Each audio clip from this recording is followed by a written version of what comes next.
जंतर मंतर पर धरना दे रहे पहलवानों के मामले में बनी जांच कमेटी को लेकर भाजपा नेत्री और कमेटी की सदस्य बबीता फोगाट लगातार एक के बाद एक खुलासे कर रही हैं। बबीता फोगाट ने पहले आरोप लगाया था कि जांच कमेटी में शामिल कुल 6 लोगों में से 5 एक तरफ थे और वो अकेली एक तरफ। इसके साथ ही बबीता फोगाट ने कहा कि उन्होंने जांच कमेटी की रिपोर्ट पर आपत्ति के साथ ही अपने हस्ताक्षर किए हैं। इन तमाम आरोपों के बाद बबीता ने एक और बड़ा खुलासा किया, जिसे सुनकर सब हैरान हैं। बबीता का कहना है कि जब वो कमेटी की जांच रिपोर्ट पढ़ रही थी तो कमेटी के एक सदस्य ने उनके हाथ से रिपोर्ट छीनी और उनके साथ बदतमीजी की। अब बबीता ने आगे चलकर रिपोर्ट छीनने वाले अधिकारी के नाम का भी खुलासा कर दिया है। बबीता ने आरोप लगाया है कि उनके हाथ से रिपोर्ट छीनने वाली कोई और नहीं बल्कि स्पोर्ट्स अथॉरिटी ऑफ इंडिया की सदस्य राधिका श्रीमन है, जो इस जांच कमेटी की भी मेंबर हैं। बबीता फोगाट ने आगे ये भी कहा कि उन्होंने जिन बिंदुओं का जिक्र किया था, कमेटी ने अपनी रिपोर्ट में उन बिंदुओं को दरकिनार कर दिया। आगे अब आप खुद सुनिए बबीता फोगाट के ये सनसनीखेज खुलासे।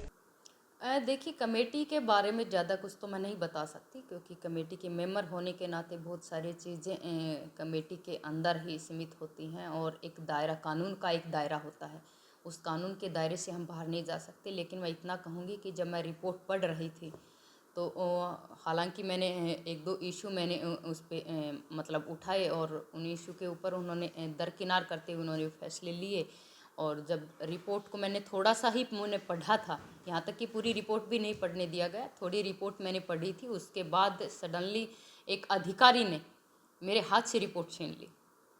तो मतलब बहुत बड़ा, मतलब मेरे लिए भी थोड़ी सी ऐसा लगा कि मतलब ये क्या तरीका है, इतना मिसबिहेव जो कि मेरे साथ किया गया था कमेटी मेंबर होने के नाते, क्योंकि जितना अधिकार और कमेटी मेंबर का था उतना ही अधिकार मेरा भी था उस सब चीज़ के अंदर। और उन सब के बाद मैंने कमेटी के अंदर जो रिपोर्ट सबमिट की है उसके अंदर अपनी आपत्ति और अपने विरोध के साथ मैंने रिपोर्ट साइन करके दी। मैम, योगेश्वर दत्त भी उस कमेटी में शामिल थे जिसमें आप शामिल थे, जो आरोप की जांच है वो कर रही थी।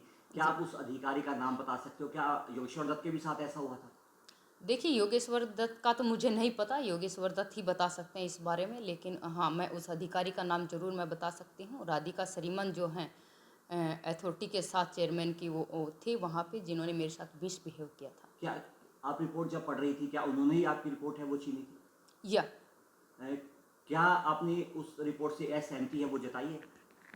हाँ, मैंने रिपोर्ट में असहमति जताई है और मैंने असहमति के साथ मैंने रिपोर्ट साइन करके दी। क्या रिपोर्ट में क्लीन चिट है वो दी गई थी क्या मैम? देखिए, उसके अंदर मैं कुछ नहीं कह सकती कि क्लीन चिट, वैसे तो हम भी कौन होते हैं देने वाले, लेकिन हमारा काम जो था, हमने जो हमारे को सौंपा गया था वो सिर्फ उतना ही। पांच मेंबरों में से आप एक थी, क्या 5 मेंबर एक तरफ से आप एक तरफ थे? वो तो देखिए, आपको रिपोर्ट देख के ही समझ आ जाएगा, मुझे कुछ ज़्यादा बताने की या कहने की जरूरत नहीं। कितनी पहलवान सामने आई थी भरत भूषण शर्मा के खिलाफ कि उन्होंने जो आरोप लगाए थे? क्या बता कितनी पहलवान है वो सामने आए जिन्होंने ये सब चीज़ें देखिए मैं डिस्क्लोज नहीं कर सकती कि कितने पहलवान आए थे, कौन थे, क्योंकि कानून, मैं वही दोबारा चीज़ मैं कह रही हूँ कि कानून का अपना एक दायरा है और मैं उससे बाहर जाके कुछ नहीं बता सकती और कह सकती। क्या पहलवानों के समर्थन में आप जंतर मंतर उनके पास जाओगे?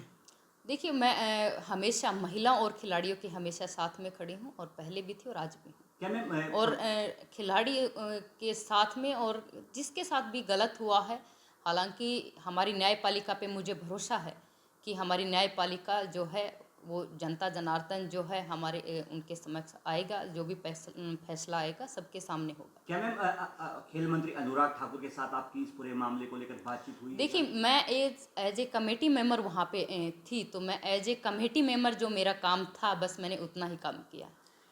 जब पिछली बार खिलाड़ी धरने पर बैठे थे, उनकी खिलाड़ी विनेश का आरोप है कि कुछ लोगों की मध्यस्थता के बहकावे में आकर, चाहे चेयरमैन को लगाओ किसी को लगाओ, उनके बहकाव में हमने धरना समाप्त कर दिया था। अब की बार हम धरना समाप्त नहीं करेंगे, हम न्याय लेकर ही यहाँ से जाएंगे। बिल्कुल उनका अधिकार है, खिलाड़ियों का अपना अधिकार है और अपने अधिकार के लिए वो लड़ रहे हैं, वो लड़ें, तो उनका अधिकार को कोई नहीं छीन सकता, न मैं छीन सकती हूँ न कोई और छीन सकता। बबीता जी, आपकी विनेश से बात हुई हो कि हम दोबारा धरने पर जा रहे हैं, हमें न्याय नहीं नहीं, मिला? इस बारे में मेरी कोई बातचीत नहीं हुई थी और मुझे भी न्यूज़ के थ्रू ही मुझे पता चला था कि ऐसा ऐसा हो गया है और ऐसा। इस धरने को लेकर आपका अगला स्टैंड क्या रहने वाला है? देखिए, मैं स्टैंड, मेरा जो काम था उतना मैंने किया है।